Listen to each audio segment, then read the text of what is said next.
ज्ञानतिमिरान्धस्य ज्ञानाञ्जनशलाकया चक्षुरुन्मीलितं येन तस्मै श्रीगुरवे नमः। नमः ओं विष्णुपादाय कृष्णप्रेष्ठाय भूतले श्रीमते भक्तिवेदान्तस्वामिनिति नामिने नमस्ते सरस्वती देवे गौरवाणी प्रचारिणे निर्विशेषशून्यवादी पाश्चात्यदेशतारिणे श्रीकृष्ण चैतन्य प्रभु नित्यानंद श्री अद्वैत गदाधर शिवासादि गौर भक्तवृंद।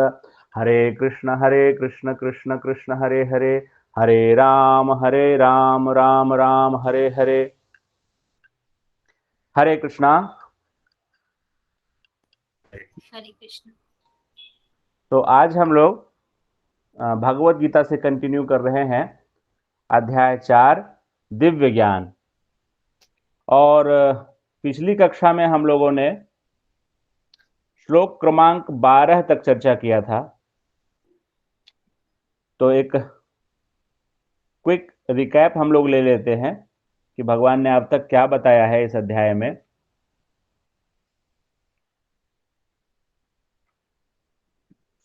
तो सबसे पहले जो है, भगवान श्री कृष्ण अर्जुन से कह रहे हैं कि ये जो मैं आपको दिव्य ज्ञान दे रहा हूं, ये सबसे पहले मैंने सूर्य ग्रह के देवता विवस्वान को दिया था, जो करोड़ों वर्ष पूर्व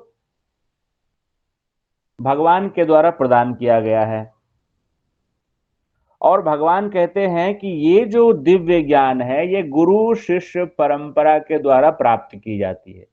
एवं परंपरा प्राप्तम इमं राजर्षयो विदुः सकालेन एव महता योगो नष्टः परंतप।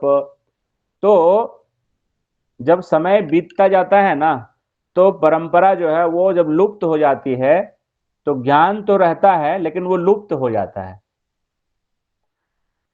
उसी ज्ञान को स्थापित करने के लिए भगवान श्री कृष्ण कहते हैं कि चूंकि आप मेरे मित्र हैं और मेरे भक्त हैं,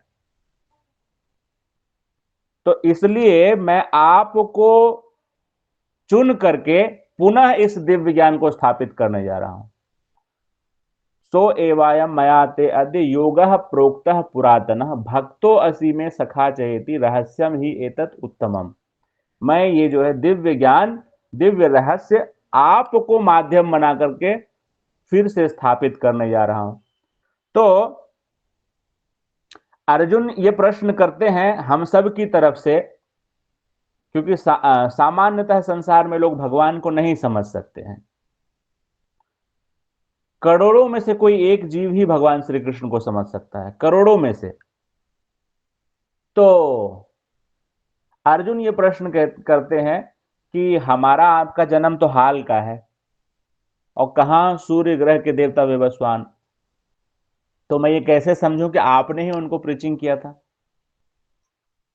तो भगवान श्री कृष्ण कहते हैं कि हे अर्जुन, मैं और आप आते ही रहते हैं, ऐसा नहीं कि पहली बार आए हैं, आते रहते हैं। बहुनी में व्यतीतानी जन्मानी तब च अर्जुन, मेरा भी और तेरा भी, है ना। बहुनी में मतलब मेरा, जन्मानी तब मतलब तुम्हारा, मेरा और तुम्हारा अनेकों अनेक जो है बार जन्म हो चुका है। लेकिन आप ना जीवात्मा हैं, तो जीवात्मा का स्वभाव है विस्मरण, भूल जाना, इसलिए आपको याद नहीं है। लेकिन मुझे कुछ भी भूलता नहीं है। मैं परम पिता हूं ना, मैं परमात्मा हूं। तो वो भगवान ये भी बताते हैं कि मैं क्यों नहीं भूलता हूं। मैं इसलिए नहीं भूलता हूं क्योंकि मैं अपनी प्रकृति को नियंत्रण करके और अवतार लेता हूं। अजो अपि सन अव्ययात्मा भूतानाम ईश्वरो अपि सन प्रकृतिम स्वाम अधिष्ठाय संभवामि आत्म माया। हाँ, मैं अपनी प्रकृति को, हाँ, यद्यपि मैं जन्मा तथा अविनाशी हूं और यद्यपि मैं समस्त जीवों का स्वामी हूं, तो भी मैं प्रत्येक युग में अपने आदि दिव्य रूप में प्रकट होता हूं। संभवामि आत्म माया, अपनी शक्ति को लेकर के मैं बाई चॉइस आता हूं। लेकिन जीव जो है वो बाय चॉइस नहीं आते हैं, उनके पास ये चॉइस नहीं है, उनकी कोई माया भी नहीं है ना। हमारी कोई माया नहीं है, हम खुद मायाबद्ध हैं। लेकिन भगवान कहते हैं कि मम माया, मेरी माया है, मेरी प्रकृति है। हाँ? भोक्तार अहम यज्ञ तपसाम सर्वलोक महेश्वरम। तो मैं आता हूं तो ये इसी प्रकार से हुआ कि मान लीजिए कि कोई जेल है, उस जेल में जो है प्रधानमंत्री या राष्ट्रपति विजिट करने के लिए आए, कैदियों का हाल चाल लेने के लिए आए, तो वो अपनी इच्छा से आते हैं। लेकिन कैदी जो वहां पे है वो अपनी इच्छा से नहीं है, वो बंधे हुए हैं, है ना। तो भगवान फिर कारण बताते हैं कि बहुत ही प्रसिद्ध श्लोक बताते हैं, यदा यदा ही धर्मस्य ग्लानिः भवति भारत अभ्युत्थानम अधर्मस्य तदात्मानं सृजाम्यहम्। कि जब जब होए धर्म की हानि, अब बाढ़े ही असुर अधम अभिमानी। तो जब जब जो है धर्म की हानि होती है और अधर्म का बोलबाला हो जाता है, तब तब मैं अपने आदि दिव्य रूप में क्या करता हूं, अवतार लेता हूं, सृजाम में हम प्रकट हो जाता हूं। ये सब भगवान के दिव्य गुण हैं। ये भगवान के दिव्य गुण जो हैं ये भगवत कृपा से ही हमें मिले हैं। यदि ये वेद शास्त्र ना होते, भगवत गीता ना होता, तो हमें क्या पता चल पाता भगवान के विषय में। तो भगवान कहते हैं कि मेरे आने का कारण क्या है, तो परित्राणाय साधु नाम, संत जनों के कल्याण के लिए, विनाशाय च दुष्कृताम, और दुष्टों के विनाश के लिए, दुष्टों को दंड देने के लिए, धर्म संस्थापना अर्थाय, और धर्म की स्थापना करने के लिए, जो ग्लानि हो गई ना उसकी पुनर्स्थापना करने के लिए मैं युग युग में अवतार लेता हूं। तो भगवान के अवतार विषयक चर्चा जो है हम लोग अलग से भी करेंगे। तो यहां पे जो भगवान कह रहे हैं युग युग में जो आते हैं, वो जैसे हमने देखा कि कभी भगवान वराह के रूप में आए, और वराह के रूप में आकर के उन्होंने हिरण्याक्ष का वध किया। भगवान नरसिंह देव के रूप में आए और उन्होंने हिरण्यकश्यप का वध किया। तो इस प्रकार से हिरण्याकश्यप का जो आतंक था, तो हिरण्याकश्यप के समय में ऐसा आतंक मचा कि पूरे ब्रह्मांड में हिरण्याकश्यप की तुति बोलने लगी। पूरे ब्रह्मांड में हिरण्याकश्यप के नाम से आहुतियां दी जाने लगी, है ना। तो ये चलता रहता है। ये जो भौतिक प्रकृति है, इसमें उद्दंड जीवात्मा है ना, तो वो नियंत्रण स्थापित, प्रकृति भौतिक प्रकृति के ऊपर नियंत्रण स्थापित करने की उनकी चाहत, या भगवान बनने की उनकी चाहत जो है, परस्पर यहां पे संघर्ष करवाते रहती है। ये इस भौतिक जगत का स्वभाव है। लेकिन बिरला कोई महात्मा भगवान के इस माया को समझ करके पूर्ण रूप से भगवत शरणागत होकर के भगवान का भजन करता है। और वैसा ही कोई बिरला महात्मा जो है, कोई कोई महात्मा इस भौतिक जगत से निकल पाता है। अन्यथा प्रकृति के तीनों गुणों के अंतर्गत वो एक शरीर से दूसरे शरीर, एक लोक से दूसरे लोक में, भौतिक ब्रह्मांड में ही घूमता रहता है। आगे भगवान श्री कृष्ण कहते हैं, बहुत प्रसिद्ध श्लोक है, जन्म कर्म चा में दिव्यम एवं यो वेत्ति तत्वतः त्यक्त्वा देहम पुनर्जन्म नैति माम एति सो अर्जुन। कि मेरे जन्म और मेरे कर्म दोनों दिव्य हैं, और जो कोई भी मेरे जन्म और मेरे कर्म के दिव्य स्वभाव को तत्वतः जान लेता है, वह जीवात्मा भी शरीर को त्याग करने के बाद पुनः इस भौतिक संसार में जन्म नहीं लेता। तो क्या होता है फिर, मामेति, मुझको प्राप्त कर लेता है। हे अर्जुन, वो मुझको प्राप्त कर लेता है। तो भगवान कहते हैं कि इसीलिए मेरे शरण में आ जाओ। आसक्ति, भय तथा क्रोध से मुक्त होकर, मुझ में पूर्णतया तन्मय होकर, और मेरी शरण में आकर बहुत से व्यक्ति भूतकाल में मेरे ज्ञान से पवित्र हो चुके हैं। इस प्रकार उन सब ने मेरे प्रति दिव्य प्रेम को प्राप्त किया है। और आगे भगवान श्री कृष्ण कहते हैं, ये यथा माम प्रपद्यन्ते तांस्तथैव भजाम्यहम मम वर्तमानो वर्तन्ते मनुष्याः पार्थ सर्वशः। बहुत सुंदर है कि ये यथा माम प्रपद्यन्ते तांस्तथैव भजाम्यहम, जो जो जिस जिस भाव से मेरी शरण लेता है, मैं उसको उसी भाव से जो है रेसिप्रोकेट करता हूं, उसी भाव से भजता हूं। तो जब भगवान श्री कृष्ण को अक्रूर जी मथुरा लिवा लाए थे महाराज कंस के कहने से, और महाराज कंस ने सुकुमार बालकों का भगवान भगवान श्री कृष्ण और बलराम जी का युद्ध निश्चित किया था, चानूर के साथ, मुष्टिक के साथ, और कुबलिया पीड़ हाथी के साथ। तो भगवान के तो अंग कितने कोमल हैं आपको पता है ही। हाँ, और जब भगवान श्री कृष्ण पीतांबरी धारण करके,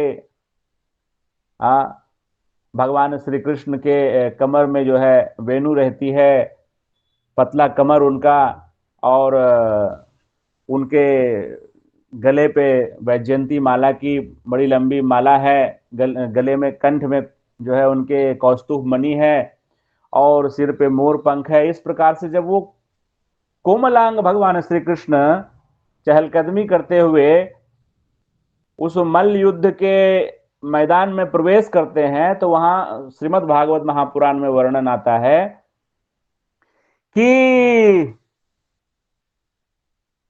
जितनी भी वहां पे भगवान श्री कृष्ण को प्रेम करने वाली स्त्रियां थी, उन्होंने साक्षात कामदेव के स्वरूप को देखा।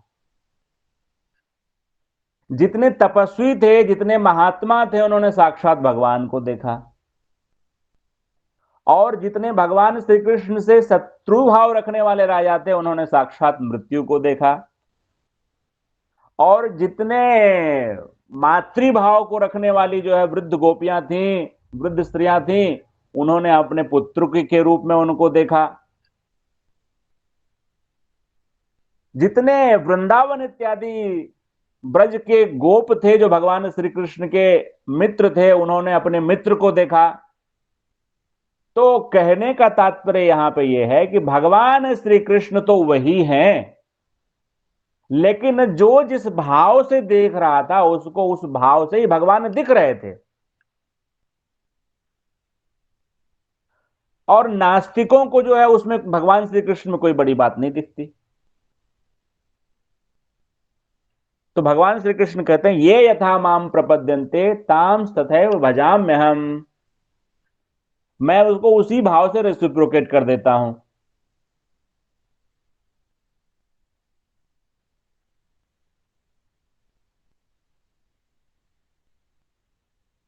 यहां पे फिर भगवान श्री कृष्ण जो है कहते हैं कि सामान्यतः संसार में क्या होता है कि व्यक्ति जो है वो भौतिक कामनाओं के प्रति, भौतिक इच्छाओं के प्रति, जैसे धन हो, वैभव हो, यश हो,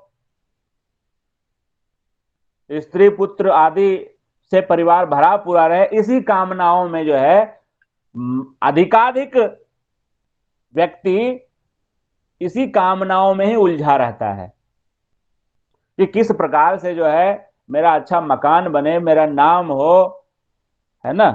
तो इसीलिए जिनकी जो कामना होती है, वो क्या करते हैं, देवताओं की शरण में चले जाते हैं, वो भगवान की शरण में नहीं जाते।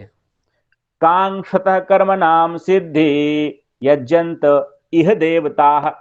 इस लोक में क्या करते हैं कि भौतिक कामनाओं की सिद्धि को चाहने वाले जो है वो देवताओं के पास जाते हैं, देवी देवताओं के पास जाते हैं। क्षिप्रम ही मानुषे लोके सिद्धि भवति कर्मजा। निस्संदेह इस संसार में मनुष्य को सकाम कर्म का फल शीघ्र प्राप्त होता है। तो जिनका लक्ष्य भगवत प्राप्ति नहीं है, उनको भौतिक कामना जिनको है, गृह पुत्र दारा ऐश्वर्य इत्यादि जिनकी कामना है, वो देवी देवताओं की शरण में जाते हैं और उनको अत्यंत शीघ्रता पूर्वक ही उनकी इच्छा प्राप्ति हो जाती है। जैसे आप देखेंगे कि जो देवी माता के भक्त होते हैं, वो बहुत सहजता से जो है पूजा पाठ करके धन, बहुत सारा प्रचुर मात्रा में धन इकट्ठा कर लेते हैं। तो यहां पे आगे तो भगवान श्री कृष्ण पूरी विस्तार पूर्वक बताएंगे कि देवी देवताओं की पूजा करने से जो है, जो पुण्य प्राप्त होता है, जो फल प्राप्त होता है, वो क्षणिक होता है और वस्तुतः मेरे द्वारा ही अनुमोदित या मेरे द्वारा ही प्रदत्त होता है। वास्तव में किसी की क्षमता नहीं है कि भगवान श्री कृष्ण की इच्छा के विपरीत किसी को कुछ दे दे। तो यहां श्रील प्रभुपाद जी कह रहे हैं, बता रहे हैं कि जो देवता है वो कौन है। तो भगवान जो है इस अखिल ब्रह्मांड, अनंत अनंत कोटि ब्रह्मांड के जो स्वामी हैं, तो उन्होंने अनेक अंशों से इस ब्रह्मांड को संचालित करने के लिए देवी देवताओं के रूप में, जो भौतिक संसार में देवी देवता हैं, वो भगवान श्री कृष्ण के सहयोग के लिए हैं। जैसे एक सरकार, कोई सरकार चलनी हो तो अलग अलग मंत्रालय होते हैं, उसमें अलग अलग मंत्री को डिप्यूट किया जाता है। कोई जल संसाधन मंत्री हैं, कोई शिक्षा मंत्री हैं, कोई कपड़ा मंत्री हैं, कोई रोजगार मंत्री हैं, कोई स्वास्थ्य मंत्री हैं, कोई विदेश मंत्री हैं, कोई गृह मंत्री हैं। इसी प्रकार से भगवान तो अपने नित्य धाम में अपने नित्य भक्तों के साथ अपने नित्य प्रेम का विनिमय करते रहते हैं, और इस भौतिक संसार को चलाने के लिए वो अनेक रूपों में कार्य करते रहते हैं अपने भिन्नांशों से। तो ये भौतिक जगत के अंदर देवी देवताओं की पूजा करने से कोई हमें शाश्वत फल की प्राप्ति नहीं होती, कोई चिर फल की प्राप्ति नहीं होती है। इसीलिए भगवत गीता में भगवान श्री कृष्ण ने देवी देवताओं के भक्ति को बहुत प्रोत्साहित नहीं किया है, बहुत ज्यादा अच्छा नहीं माना है। और जगत गुरु स्वामी श्रील प्रभुपाद जी कहते हैं यहां पे कि देवताओं के वरदान भी भौतिक तथा क्षणिक होते हैं। इस भौतिक संसार तथा इसके निवासी, जिनमें देवता तथा उनके पूजक भी सम्मिलित हैं, विराट सागर में बुलबुलों के समान हैं। अब हम समझ सकते हैं कि सागर में जो बुलबुले हैं वो कितने इनसिग्निफिकेंट हैं। उसी तरह से अनंतानंत कोटि ब्रह्मांड में जो थोड़ा पावर किसी को मिला, थोड़ा पावर कोई मिला, मान लीजिए किसी को बारिश करने के लिए पावर मिला है ना, वर्षा जो है वो सही समय से हो, नियमित रूप से हो, इसका पावर मान लीजिए किसी को मिला, तो वो कोई अपने आप में सर्वशक्तिमान नहीं है। और हमने देखा भगवान श्री कृष्ण जब धराधाम पे अपनी प्रकट लीलाएं कर रहे थे, तो उन्होंने किस प्रकार से इंद्र का मान मर्दन किया है।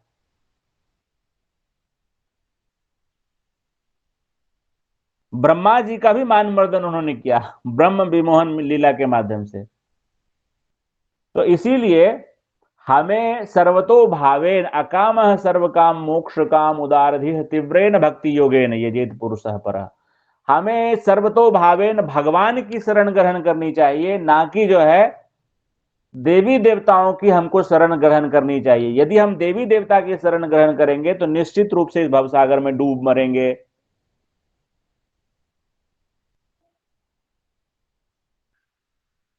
आगे भगवान श्री कृष्ण कहते हैं, अब हम आगे बढ़ते हैं। भगवान श्री कृष्ण कहते हैं, चातुर्वर्ण्यम मया सृष्टम गुण कर्म विभागसः तस्य कर्तारमपि मां विद्धि अकर्तारम अव्ययम। प्रकृति के तीनों गुणों और उनसे संबंध कर्म के अनुसार मेरे द्वारा मानव समाज के 4 विभाग रचे गए हैं। यद्यपि मैं इस व्यवस्था का सृष्टा हूं, किंतु तुम यह जान लो कि मैं इतने पर भी अव्यय अकर्ता हूं। तो ये जो भगवान ने इस संसार को रचा है, तो हम देख सकते हैं कि इस संसार में 4 प्रकार के मनुष्य होते हैं जो इस समाज को चलाने के लिए काम कर रहे हैं। यहां भगवान श्री कृष्ण कह रहे हैं कि ये जो 4 प्रकार के जो विभाग बनाए गए हैं मेरे द्वारा, उसका आधार क्या है? गुण और कर्म। तो प्रकृति के 3 गुण, सत्वगुण, रजोगुण और तमोगुण के प्रभाव से व्यक्ति अपने जीवन में अलग अलग प्रकार के व्यवसाय को चुनता है। इसी को 4 वर्ण कहते हैं। चातुर्य वर्णम मया सृष्टम। भगवान श्री कृष्ण कहते हैं कि ये जो प्रोसेस है, 4 क्लास ऑफ प्रोफेशन, इसका बनाने वाला मैं ही हूं। तो ये ऐसा नहीं समझना चाहिए कि ये केवल भारत में है या सनातनियों में है। ये व्यवस्था जो है संपूर्ण ब्रह्मांड में है।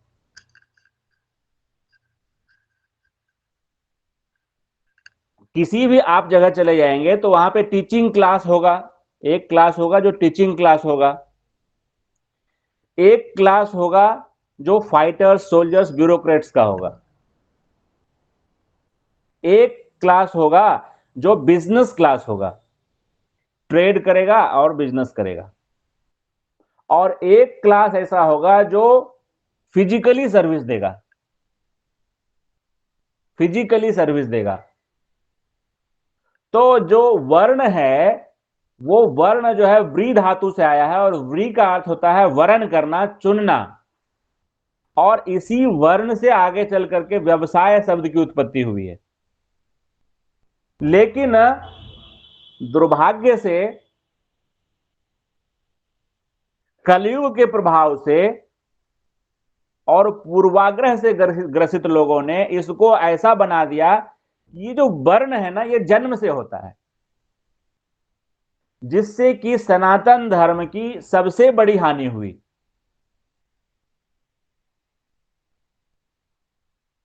जैसे अगर मान लीजिए कि कोई बहुत बड़े डॉक्टर का कोई संतान है, तो केवल बहुत बड़े डॉक्टर का संतान होने मात्र से उसके अंदर चिकित्सकीय गुण नहीं आएंगे।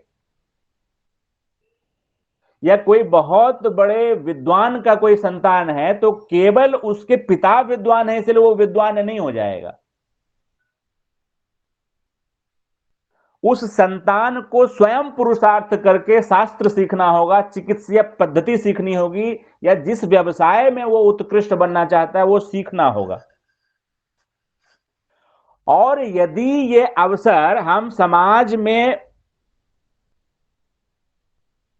चुनने के लिए प्रत्येक व्यक्ति के लिए नहीं रखेंगे, और यदि हम इसमें बंधन लगा देंगे कि अमुक घर में पैदा हुआ व्यक्ति ही वेद पढ़ेगा, या अमुक घर में पैदा हुआ व्यक्ति ही तलवार उठाएगा, या किसी खास जाति में जन्म लेने वाला व्यक्ति ही बिजनेस करेगा, और किसी खास जाति में जन्म लेने वाला व्यक्ति जो है वो केवल शारीरिक श्रम करेगा, तो इससे क्या हो सकता है? इससे यह हो सकता है कि एक व्यक्ति जो क्वालिफाइड नहीं है इंटेलेक्चुअल लेवल पे,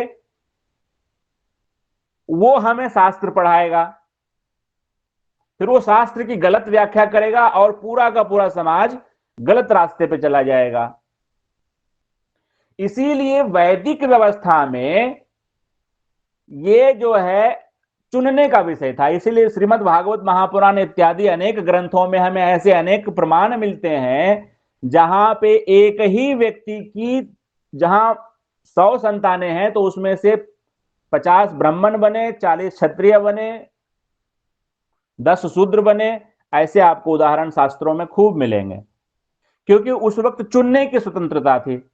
लेकिन कलयुग का ऐसा प्रभाव हुआ कि पूर्वाग्रह से ग्रसित व्यक्तियों ने इसको जन्मना सिद्ध करने का भरसक प्रयास किया, और इससे सनातन धर्म की इतनी हानि हुई जितनी अन्य किसी चीज से नहीं हुई। तो शास्त्र जो कहता है वो कहता है कि जन्मना जायते शूद्र संस्काराद भवेद द्विज वेद पाठाद भवेद विप्रह ब्रह्म जानात इति ब्रह्मणः। कि जन्म से तो किसी को कोई ज्ञान नहीं होता है, तो हर व्यक्ति जो है वो जन्म से तो शूद्र ही जन्म लेता है। यदि किसी को शिक्षा ना मिले तो वो केवल शारीरिक श्रम ही कर पाएगा जीविकोपार्जन के लिए। यदि किसी को स्किल ना दिया जाए तो वो फिजिकल लेबर ही करेगा। तो इसीलिए कहा गया जन्मना जायते शूद्र संस्काराद भवेद द्विज। यदि उसको संस्कारित किया जाए सनातन धर्म में तो वो द्विज बनेगा, मतलब उसका दूसरा जन्म होगा। वेद पाठाद भवेद विप्र, और यदि वह वेद पाठी होगा, शास्त्र को पढ़ेगा जानेगा, तो वह विप्र होगा। और ब्रह्म जानात इति ब्रह्मणः, और जब वह ब्रह्म को जानेगा तो वो ब्राह्मण होगा। और ब्रह्म को जानने वाले का लक्षण क्या है? ब्रह्म को जानने वाले का लक्षण यह है कि वह देखता है कि सर्व खल्व इदम ब्रह्म एको ब्रह्म द्वितीयो नास्ति, कि ब्रह्म के अलावा तो कुछ है ही नहीं, सब तो भगवान का ही पसारा है। तो ऐसा जो भगवत भावना भावित जो व्यक्ति होगा, जो सच्चा ब्राह्मण होगा, वो सब में ब्राह्मण को देखेगा, सब में ब्रह्म को देखेगा, और इस प्रकार से वह पूर्णतया भगवत भावना भावित होकर के केवल प्रेम का प्रचार करेगा। तो यहां पे भगवान श्री कृष्ण कह रहे हैं कि यद्यपि मैं इस वर्ण व्यवस्था का सृष्टा हूं, फिर भी मैं अव्यय अकर्ता हूं। भगवान कह रहे हैं कि मैंने बनाया है, लेकिन फिर भी जो है मैंने बनाया नहीं। ये ठीक इसी प्रकार से है कि आगे भगवान बताएंगे कि भगवान चूंकि हर प्रकार की इच्छाओं से स्पृहाओं से ऊपर है, इसीलिए कोई भी कर्म भगवान को छू नहीं सकता। नो माम कर्माणि लिम्पन्ति नो में कर्म फले स्पृहा इति माम यो अभिजानाति कर्म भी न सबध्यते। नो माम कर्माणि लिम्पन्ति, मुझे कोई भी कर्म छू नहीं सकता, और न ही किसी कर्म की मुझे इच्छा या स्पृहा छू सकती है। इति माम यो अभिजानाति, जो मुझे इस रूप में जानते हैं, कर्म भी न सबध्यते, उसे भी कर्म नहीं बांध सकता। भगवान ने पहले भी कहा ना, जन्म कर्म च में दिव्यम एवं यो वेत्ति तत्वतः त्यक्त्वा देहम पुनर्जन्म नैति माम एति सो अर्जुन। मेरे जन्म और मेरे कर्म के दिव्य स्वभाव को जानने वाला मेरे पास आता है। वही भगवान श्री कृष्ण यहां कह रहे हैं कि इति माम यो अभिजानाति, जो मेरे इस दिव्य स्वभाव को जानता है, वह कर्म के फल में वह भी नहीं बंधता। तो इसीलिए भगवान श्री कृष्ण कह रहे हैं अर्जुन को कि तुम जो है इसी को जान के कर्म करो, क्योंकि पहले भी लोगों ने जो भी मुक्ति प्राप्त की है वो इसको जानते हुए उन्होंने कर्म किया है। एवं ज्ञात्वा कृतम कर्म पूर्वैर अपि मुमुक्षुभिः कुरु कर्मैव तस्मात् त्वं पूर्वैः पूर्वोत्तरम कृतम। प्राचीन काल में समस्त मुक्त आत्माओं ने मेरी दिव्य प्रकृति को जान करके ही कर्म किया। अतः तुम्हें चाहिए कि उनके पद चिन्हों का अनुसरण करते हुए अपने कर्तव्य का पालन करो। तो यही हमारी जो है परंपरा प्रणाली है। We have to progress in the footprints of our previous acharyas. यही भगवान श्री कृष्ण यहां पे शिक्षा दे रहे हैं कि पूर्व में भी जो है जितने भी मुक्ति को प्राप्त करने वाले थे, उन्होंने मेरे दिव्य स्वभाव को जानकर के कर्म किया, और आप भी वैसा ही करो। क्योंकि ऐसा नहीं करोगे तो आगे भगवान श्री कृष्ण कहते हैं किम कर्म किम अकर्मेति कवयो अप्यत्र मोहिता तत्ते कर्म प्रवक्ष्यामि यत ज्ञात्वा मोक्ष से अशुभात। कर्म क्या है और अकर्म क्या है, इसे निश्चित करने में बुद्धिमान व्यक्ति भी मोहग्रस्त हो जाते हैं। अतएव मैं तुमको बताऊंगा कि कर्म क्या है, जिसे जानकर तुम सारे अशुभ से मुक्त हो सकोगे। तो कई बार हम अधर्म को धर्म समझ लेते हैं, धर्म को अधर्म समझ लेते हैं। तो ये भगवान श्री कृष्ण कह रहे हैं कि यदि आप पूर्ववर्ती आचार्यों का अनुसरण नहीं करेंगे तो आप समझ नहीं पाएंगे कि कर्म क्या है और अकर्म क्या है। तो जगत गुरु स्वामी श्री प्रभुपाद जी कहते हैं कि कहा जाता है कि अपूर्ण प्रायोगिक ज्ञान के द्वारा धर्म पथ का निर्णय नहीं किया जा सकता। वस्तुतः धर्म को केवल भगवान ही निश्चित कर सकते हैं। धर्मम तू साक्षात भगवत प्रणीतम। अपूर्ण चिंतन द्वारा कोई किसी धार्मिक सिद्धांत का निर्माण नहीं कर सकता। मनुष्य को चाहिए कि ब्रह्मा, शिव, नारद, मनु, चार कुमार, कपिल, प्रहलाद, भीष्म, सुखदेव गोस्वामी, यमराज, जनक तथा बलि महाराज जैसे महान अधिकारियों के पद चिन्हों का अनुसरण करे। केवल मानसिक चिंतन द्वारा यह निर्धारित करना कठिन है कि धर्म या आत्म साक्षात्कार क्या है। अतः भगवान अपने भक्तों पर अहेतुकी कृपावश स्वयं ही अर्जुन को बता रहे हैं कि कर्म क्या है और अकर्म क्या है। केवल कृष्ण भावनामृत में किया गया कर्म ही मनुष्य को भव बंधन से उबार सकता है। तो यहां पे कह रहे हैं प्रभुपाद जी कि धर्म जो है वो भगवान ही स्थापित कर सकते हैं, है ना। लेकिन कुछ पाखंडी लोग जो है वो स्वयं ही धर्म को स्थापित कर, खुद उनका जीवन अधर्म पे चल रहा है, खुद पता नहीं कि धर्म क्या है, भवसागर में डूब रहे हैं और दूसरों को जो है वो धर्म स्थापित करके दे रहे हैं कि आ जाओ, हमने एक नया धर्म बनाया, आप इसमें ज्वाइन कर लो, है ना। तो एक अंधा दूसरे अंधे को रास्ता दिखा रहा है। अभी कुछ दिन पहले मैं एक व्यक्ति से मिला था, उसने धर्म बनाया था कृष्णायत धर्म। हमने उनसे कहा कि भैया कृष्णायत धर्म ऑलरेडी बहुत पहले से चल रहा है, आप आ जाओ हमारे पास आकर के भगवत गीता प्रभुपाद जी ने दी, उसको पढ़ो और उसको समझो। तो यहां पे भगवान श्री कृष्ण कह रहे हैं कि आगे विस्तार दे रहे हैं, कर्मणो हि अपि बोधव्यम बोधव्यम च विकर्मणः अकर्मणश्च बोधव्यम गहना कर्मणो गतिः।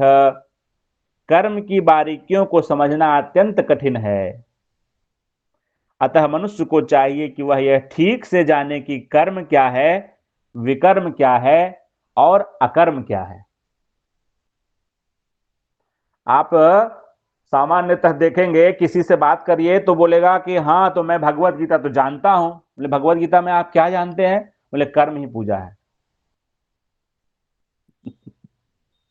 और यहां भगवान श्री कृष्ण कह रहे हैं कि कर्म की बारीकियों को समझना अत्यंत कठिन है। कौन कह रहे हैं?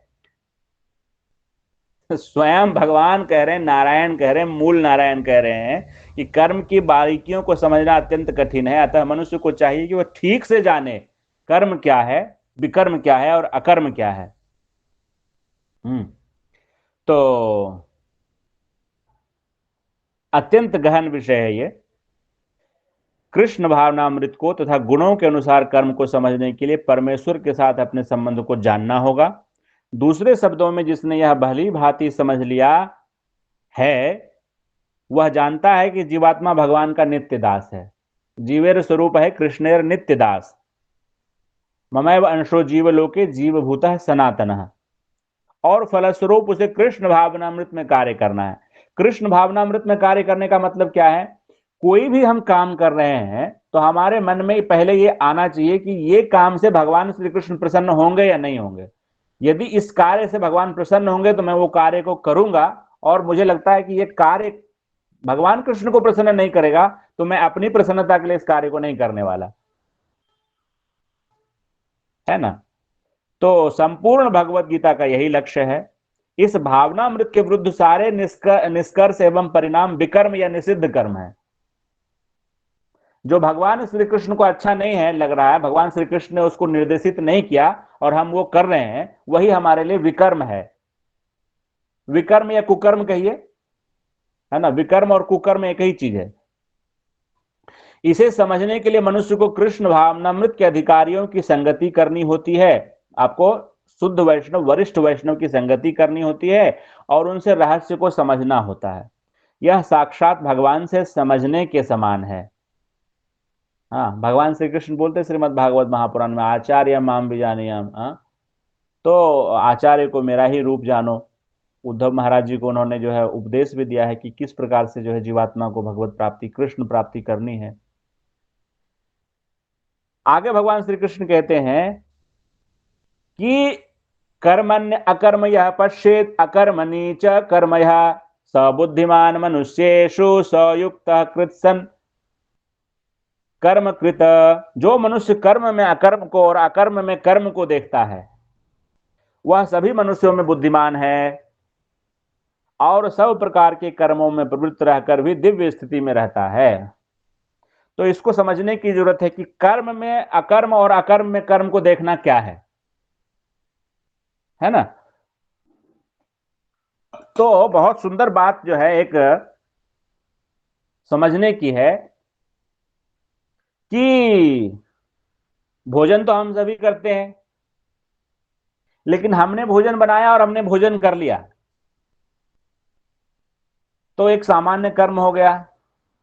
और यदि हमने भोजन बनाया और उसको नैवेद्य मानते हुए हमने भगवान श्री कृष्ण को अर्पित किया और हमने भगवान श्री कृष्ण का प्रसाद फिर वो वापस उच्छिष्ट हमने प्राप्त किया, तो स्वयं के लिए बनाया और भोजन पा लिया, वो तो कर्म हो गया। और गुण के आधार पे ये विकर्म भी हो सकता है। यदि ये तमोगुणी पदार्थ है, रजोगुणी पदार्थ है, तो विकर्म भी हो सकता है ना। जैसे निषिद्ध पदार्थ यदि हम भोजन बना करके ग्रहण कर लें तो वो विकर्म भी हो जाएगा। लेकिन हमने सात्विक भोजन बनाया और इस भाव से कि हम अपने ठाकुर जी को प्रसाद अर्पित करेंगे, भोग अर्पित करेंगे, और हमने ठाकुर जी को भोग अर्पित किया, हमने तुलसी दल उसके अंदर लगाया और भगवान श्री कृष्ण को हमने जो है अर्पित किया। नमो ब्रह्मण्य देवाय गो ब्राह्मण्य हिताय च जगद हिताय कृष्णाय गोविंदाय नमो नमः। हे प्रभु, इस दिनहीन से जो कुछ भी संभव हो पड़ा है कृपया करके आप अपनी करुणा से इसको स्वीकार कर लीजिए। तो इस भाव से हमने अर्पित कर दिया, वो मेरा कैसा हो गया, वो दिव्य कर्म हो गया। इसी प्रकार से हम नौकरी करने के लिए जाते हैं, हम जो है उस ये सोच रहे हैं कि महीने के अंत में सैलरी आएगी और हम उससे खूब एंजॉय करेंगे। हाँ, घूमने के लिए जाएंगे, वर्ल्ड टूर पे जाएंगे और बहुत बड़ा बड़ा जो है हमारा मकान खरीदेंगे, विला बनाएंगे और खूब एंजॉय करेंगे उसमें, है ना। और बड़ी बड़ी गाड़ी ले लेंगे, फॉर्च्यूनर और बड़ी बड़ी गाड़ियां ले लेंगे और सबको दिखाएंगे जो है, ठीक है। तो वो हमारा जो है एक सामान्य कर्म हो गया, बांधने वाला कर्म हो गया, है ना, क्योंकि हमने भोग इच्छा से की है। लेकिन वही हम नौकरी करने के लिए जा रहे हैं क्योंकि हमें ये लग रहा है कि भाई जो जो गृहस्थी है इसके केंद्र में भगवान है, तो हमको भगवान को केंद्र में रख करके भगवान को भोग भी लगाना है। और जो भगवान ने हमें सेवा दे दी है हमारे धर्म पत्नी के रूप में, बच्चों के रूप में, उनका जो है लालन पालन करना जो है भगवान के द्वारा दी हुई मुझे सेवा है, उस सेवा को निभाना है ना। और जो कुछ भी हम कार्य कर रहे हैं वो भगवान, मन में भावना हम ये कर रहे हैं कि ये भगवान के लिए हमको करना है, क्योंकि ये भगवान ने हमें ये सेवा प्रदान की, इसीलिए हमको ये करना है। तो वो कर्म नहीं रह जाएगा, फिर वो अकर्म हो जाएगा, ठीक है। तो ये केवल भाव का खेल है, इसीलिए यहां प्रभुपाद जी ने क्या नाम दिया है, कृष्ण भावनामृत आंदोलन। ये भावना का आंदोलन है। बाह्य दृष्टिकोण से कोई ऐसा नहीं कि आपको जो है धोती कुर्ता ही पहनना पड़ेगा। आप जींस टी शर्ट में भी आप कृष्ण भावनामृत हो सकते हैं, या आपको कोई आवश्यकता ऐसी नहीं है, कोई बाध्यता ऐसी नहीं कि आपको हिमालय की गुफा में जाकर के कृष्ण भावनामृत होना है। कई बार तो मैं जब हिमालय की गुफाओं से भी बैठे हुए योगियों की बातों को सुनता हूं तो मुझे लगता है कि यदि प्रभुपाद जी की पुस्तक को पढ़ लेता तो ठीक रहता है इनके लिए जो है ना। तो वहां पहुंच करके भी कहीं नहीं पहुंचे। और शास्त्र प्रमाण है ना, इसमें संकर्षण करुणा में कुछ नहीं कह रहे हैं, जो है शास्त्र प्रमाण है। हम देख सकते हैं कि अम्बरीश महाराज पूरे पृथ्वी के महाराज हैं, कोई कोई छोटा राज्य नहीं, कोई देश नहीं है, पूरे पृथ्वी के राजा हैं। और वो शासन भी कर रहे हैं और प्लस उन्होंने नाक नाक को भगवान को अर्पित की हुई तुलसी चंदन अगरू को सूंघने में लगा दिया, कान को भगवान की कथा को सूंघने में लगा दिया, मुख को भगवान के प्रसाद को चखने में और भगवान के नाम और कथाओं को का कीर्तन करने में लगा दिया, कान को भगवान की लीलाओं का श्रवण करने में लगा दिया। तो ऐसे अनेक बड़े बड़े महात्मा हैं, प्रहलाद महाराज हैं, ध्रुव महाराज हैं, बड़े बड़े महात्मा हैं, जो संसार में रह करके शासन कर रहे हैं, क्षत्रिय का रोल प्ले कर रहे हैं और भगवान के महान भक्त हैं, महाभागवत हैं। और कोई बहुत ऊंचा कुल भी नहीं है। प्रहलाद महाराज जी कहते हैं कि मैं तो देखो असुर कुल में हूं।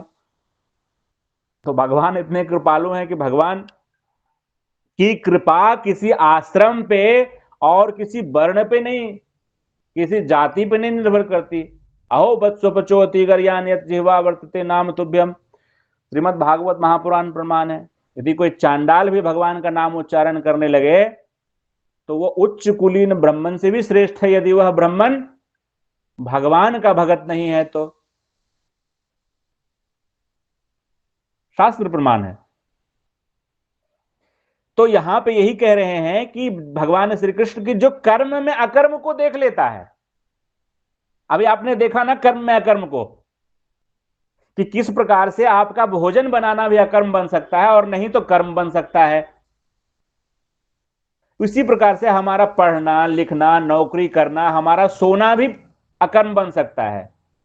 यदि हम सोते वक्त भगवान कृष्ण की कृष्णा बुक या हम भगवत गीता पढ़ते हैं और फिर सोते हैं अलार्म लगा करके कि सुबह मैं जब जगूंगा 4 बजे तो मंगला आरती करूंगा,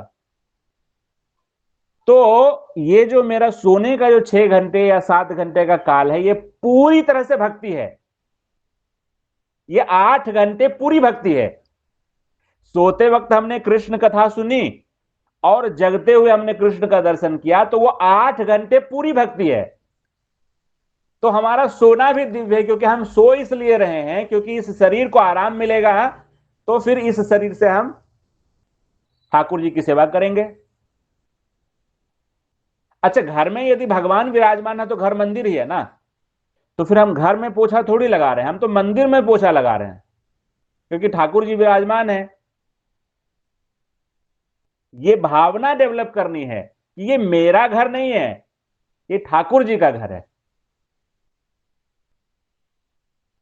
ऑफिस में भी हम बैठे तो ऑफिस में भी जो है अपने जहां संभव हो सके सामने पीछे जहां भी हो सकते राधा माधव जी को स्थापित करें और ये विचार करें कि ये ऑफिस उन्हीं का है और मैं जो है वो उनके बिहाफ पे काम कर रहा हूं, मैं उनका एजेंट हूं। ही इज माई मास्टर, मैं उनका एजेंट हूं। अब लाभ हो हानि हो जाने आप।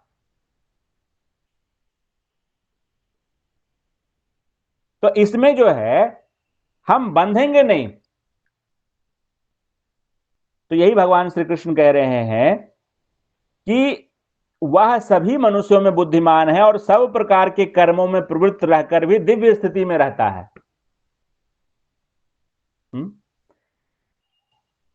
तो जैसे मन भगवान के श्री चरणों में अटक जाए और शरीर संसार में भटके तो कोई परेशानी नहीं है।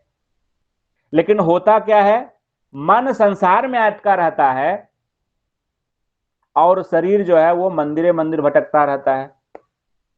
सामान्यतः तो यही होता है ना।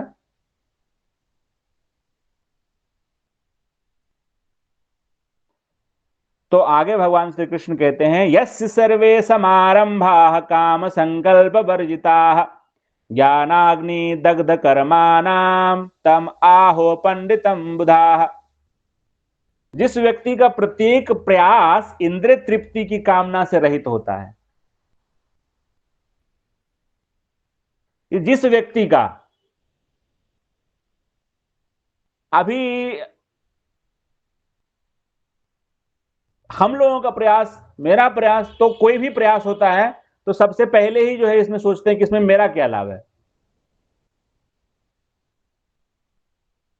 बातें बहुत बड़ी बड़ी भले ही कर लूं, लेकिन एक्चुअली प्रैक्टिकली यही कि कोई भी काम करने से पहले यही सोचता हूं कि इसमें मेरा क्या लाभ है। लेकिन भगवान श्री कृष्ण कहते जो मेरा भक्त होगा वो कैसा होगा, उसका प्रयास जो है इंद्रिय तृप्ति की कामना से रहित होगा। उसे ही पूर्ण ज्ञानी समझना चाहिए, उसे ही साधु पुरुष ऐसा कर्ता कहते हैं जिसने पूर्ण ज्ञान की अग्नि से कर्म फलों को भस्मसात कर दिया है। तो प्रयास हमारा यह होना चाहिए कि हम अपने हम स्वयं को फल की आसक्ति से अलग करें और ड्यूटी को डिस्चार्ज करने के लिए ही अपना कर्म करें कि this is my duty assign to me, तो इसलिए मुझे करना है। बहुत सुंदर बात भगवान श्री कृष्ण कहते हैं, यस्य सर्वे समारंभा, हर कार्य को शुरू करने से पहले काम संकल्प वर्जिता, we should give up the desire for self satisfaction और self gain and discharge the duty in the mood of discharging our role, our duty, because it is assigned to me by the supreme lord. उसमें मेरा कोई हेतु नहीं है। तो वो व्यक्ति जो होगा उसको कर्म फल नहीं छू पाएगा, क्योंकि उसने अपने आप को भगवान का इंस्ट्रूमेंट माना है। जीव भगवान का अंश है, तो जब वो इस कॉन्शियसनेस में जब सिचुएटेड होगा तो वो ये समझ रहा है कि मुझसे ईश्वर करवा रहे हैं, मैं ईश्वर का अंश हूं। तो जो मेरे हाथ से जो कलम चल रहा है, जो सिग्नेचर हो रहे हैं, वो मैं नहीं कर रहा हूं, वो ईश्वर की इच्छा से हो रहा है, ईश्वर की इच्छा से हो रहा है। और वास्तव में ईश्वर की इच्छा के बिना कुछ हो भी नहीं सकता। तो त्यक्त्वा कर्म फलासंगम तृप्तः नित्य तृप्तः निराश्रयः कर्मणि अभिप्रवृत्तः अपि न एव किंचित करोति सः। त्यक्त्वा कर्म फलासंगम, फल की आसक्ति का त्याग, नित्य तृप्तो मतलब सदैव आत्मसंतुष्ट, निराश्रयः मतलब आश्रय रहित, किसी के ऊपर आश्रित नहीं, कर्मणि अभिप्रवृत्तः अपि न एव किंचित करोति सः, ऐसा व्यक्ति कर्म में प्रवृत्त होकर के भी कुछ नहीं कर रहा है, क्योंकि सिंपली जो है वो भगवान के हाथ की कठपुतली के रूप में कार्य कर रहा है, यंत्र के रूप में। इसको समझने की आवश्यकता है। कहीं कोई कार से किसी को ठोकर लग जाती है तो कार को थोड़ी ना कोई केस करता है, कार को कोई थोड़ी ना दोष देता है, ड्राइवर को देता है ना, कि ड्राइवर ठीक से नहीं चला रहा था। तो ऐसा जो कृष्ण भावना भावित व्यक्ति होता है वो स्वयं को ड्राइवर मानता ही नहीं है। जीवन है तेरे हवाले मुरलिया वाले, चाहे तू जैसे संभाले मुरलिया वाले। तो वो कॉन्शियसनेस होती है उसकी, तो अपने कर्म फलों की सारी आसक्ति को त्याग कर सदैव संतुष्ट तथा स्वतंत्र रहकर वह सभी प्रकार के कार्यों में व्यस्त रहकर भी कोई सकाम कर्म नहीं करता, ईश्वर प्रत्यर्थ कर्म करता है, कृष्ण की प्रसन्नता के लिए कर्म करता है और सदैव संतुष्ट रहता है। निराशिह यत चित्तात्मा त्यक्तु सर्व परिग्रह, शारीरम केवलम कर्म कुर्वन्नाप्नोति किल्बिषाम। ऐसा ज्ञानी पुरुष पूर्ण रूप से संयमित मन तथा बुद्धि से कार्य करता है, अपनी संपत्ति के सारे स्वामित्व को त्याग देता है। संपत्ति को नहीं त्यागना है, संपत्ति के स्वामित्व के भावना को त्यागना है ना। और केवल शरीर निर्वाह के लिए कर्म करता है। तो ज्यादा आने लगेगा ना, तो फिर क्या करेंगे,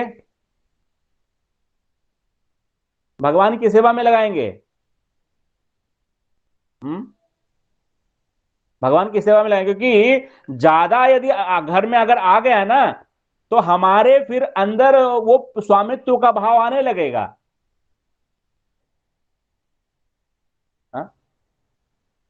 जैसे रहीम साहब कहते हैं, कनक कनकते 100 गुनी मादकता अधिकाय, वा खाए बौरात है या पाए बौरात। कनक कनकते 100 गुनी मादकता अधिकाय, या खाए बौरात है वा पाए बौरात। तो कनक जो है यहां पे दो बार आया है। एक कनक का अर्थ होता है, कनक का अर्थ होता है सोना, और एक कनक का अर्थ होता है धतूरा या नशीला पदार्थ। तो यहां पे रहीम साहब कह रहे हैं कि जो सोना होता है, ये जो धन होता है, यह धतूरे या भांग या अफीम से ज्यादा नशीला होता है। क्योंकि अफीम जो है वो खाने वाला जो है वो नशे में मातता है या पागल होता है, लेकिन धन जिसके पास ज्यादा हो जाता है उसको खाने की आवश्यकता नहीं होती, वो बस रखने मात्र से पागल हो जाता है। कनक कनकते 100 गुनी मादकता अधिकाय, वाह खाए बौरात है या पाए बौरात। तो ज्यादा नशीला कौन है? जिसको खाने से हमको नशा होती है, जिसको देखने से नशा हो जाता है। तो इसीलिए कबीरदास जी कहते हैं, जो जल बाढ़े नाव में, घर में बाढ़े दाम, दोनों हाथ उलीचिए यही सयानो काम। इसका मतलब क्या है?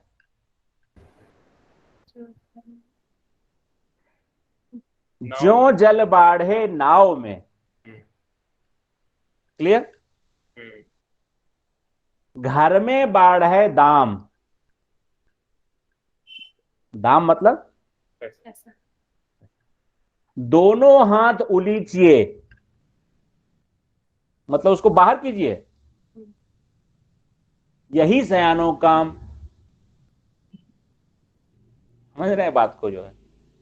तो यहां पे भगवान कह रहे शारीरम केवलम कर्म, केवल शरीर का निर्वाह हो जाए, शरीर मेरा चल जाए, संसार मेरा चल जाए। जैसे मान लीजिए कि कोई बड़ी मशीन है, उसमें कोई नट बोल्ट है, कोई स्क्रू है, कोई है ना, पिस्टन है, कुछ है, तो वो समग्र पूरे सिस्टम के लिए, पूरे मशीन के लिए वो नट काम कर रहा है। तो वो नट को जो है ना, वो साल में एक बार केवल विश्वकर्मा पूजा में थोड़ा सा उसको खोल करके साफ करके ग्रीस तेल दे देते हैं, फिर लगा देते हैं। वो नट बाकी कुछ नहीं मांगता, करता रहता वो मशीन के लिए काम। उसी प्रकार से शारीरम केवलम कर्म, जितने में मेरा काम चल जाए। साईं इतना दीजिए जा मैं कुटुंब समाए, मैं भी भूखा ना रहूं, साधु न भूखा जाए। तो शारीरम केवलम कर्म कुर्वन् नाप्नोति किल विषम। ऐसा ज्ञानी पुरुष पूर्ण रूप से संयमित मन तथा बुद्धि से कार्य करता है, अपनी संपत्ति के सारे स्वामित्व को त्याग देता है और केवल शरीर निर्वाह के लिए कर्म करता है। इस तरह कार्य करता हुआ वह पाप रूपी फलों से प्रभावित नहीं होता, है ना। तो एक बार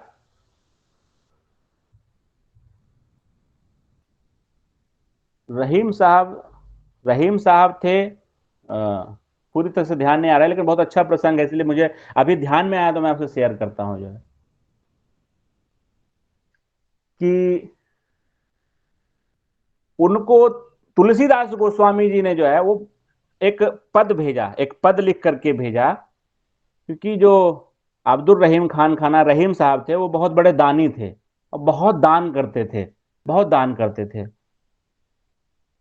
तो गोस्वामी जी ने उनको लिखा, ऐसी देनी देन जू कित सीखो हो सैन, जो जो कर ऊंचो करो, त्यों त्यों नीचो नैन।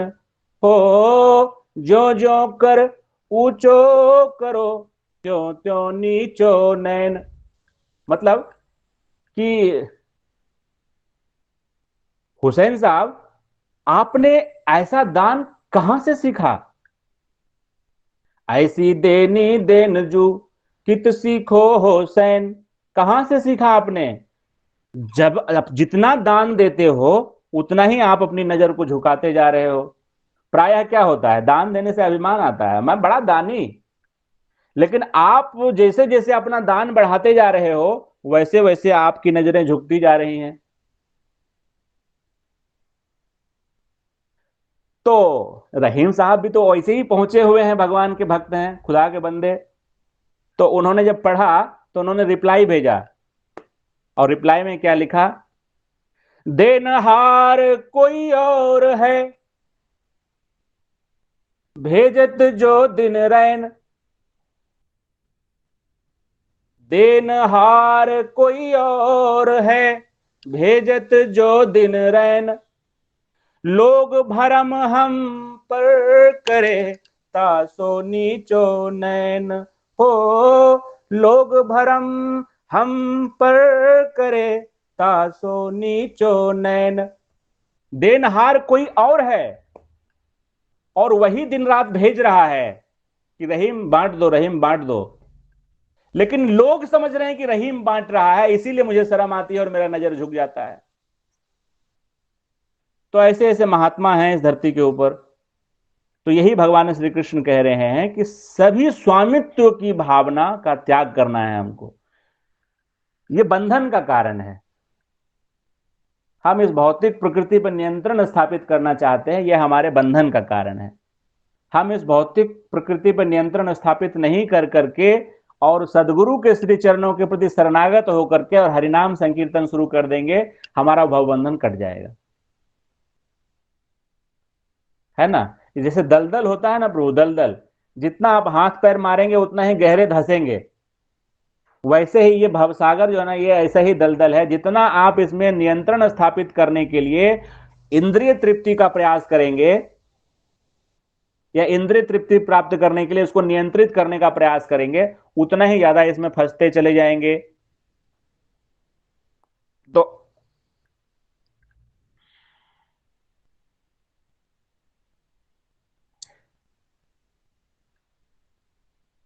दो श्लोक जो है मैं शॉर्ट में कर देता हूं। यदृच्छालाभ संतुष्टो द्वंद्वातीतो विमत्सरः, समः सिद्धो असिद्धो च कृत्वापि न निबध्यते। जो स्वतः होने वाले लाभ से संतुष्ट रहता है, जो द्वंद्व से मुक्त है और ईर्ष्या नहीं करता, जो सफलता तथा असफलता दोनों में स्थिर रहता है, वह कर्म करता हुआ भी कभी नहीं बंधता। तो ये सब चीज जो है ना, हम लोगों को नोट करके रखना चाहिए कि क्या किस तरह की क्वालिफिकेशन जो है वो मुक्ति के लिए उपयुक्त है, या कौन सी क्वालिफिकेशन भगवान श्री कृष्ण को पसंद है। स्वतः होने वाले लाभ से संतुष्ट होता है। भौतिक प्रकृति में हमको बहुत ज्यादा प्रॉफिट कमाने के लिए स्ट्रगल नहीं करना चाहिए। यदि हम बहुत ज्यादा प्रॉफिट के चक्कर में स्ट्रगल करेंगे तो क्या होगा? फिर हमारी भक्ति खत्म हो जाएगी। यदि हम चाहते हैं कि मेरी भक्ति लता जो बीज मिली है वो प्रॉपरली ग्रो करे, तो हमको बहुत ज्यादा स्ट्रगल नहीं करना है। जितने से हमारा काम चल जाए उतना ही स्ट्रगल करना है। द्वंद्व से मुक्त है। द्वंद्व तो पता है आपको, सुख दुख, है ना, गर्मी ठंडी, मान अपमान, इन सब में उसको ज्यादा फर्क नहीं पड़ता। ईर्ष्या नहीं करता। तो जो ईर्ष्या नहीं करता, तो ये जो है बहुत एडवांस स्टेज है। इसमें आपको गंभीरता पूर्वक हरिनाम जप करके, हम लोगों को गंभीरता पूर्वक हरिनाम जप करके खूब आंसू बहा करके भगवान से प्रार्थना करना है। ये गहरी बीमारी है। इसी बीमारी से पतन हुआ हमारे संसार में। इच्छा द्वेष समुत्थेन द्वंद्व मोहेन भारत, भगवान श्री कृष्ण भगवद गीता में कहते हैं कि इंडिपेंडेंट भोग लेने की डिजायर और इन्वी, कृष्णा से इन्वी, यही कारण से हम इस भौतिक जगत में आए हैं। जो सफलता तथा असफलता दोनों में स्थिर रहता है, एक जैसा है सफलता या असफलता। क्यों एक जैसा है? जैसे पहले प्रभुपाद जी ने कैशियर का एग्जाम्पल दिया है ना।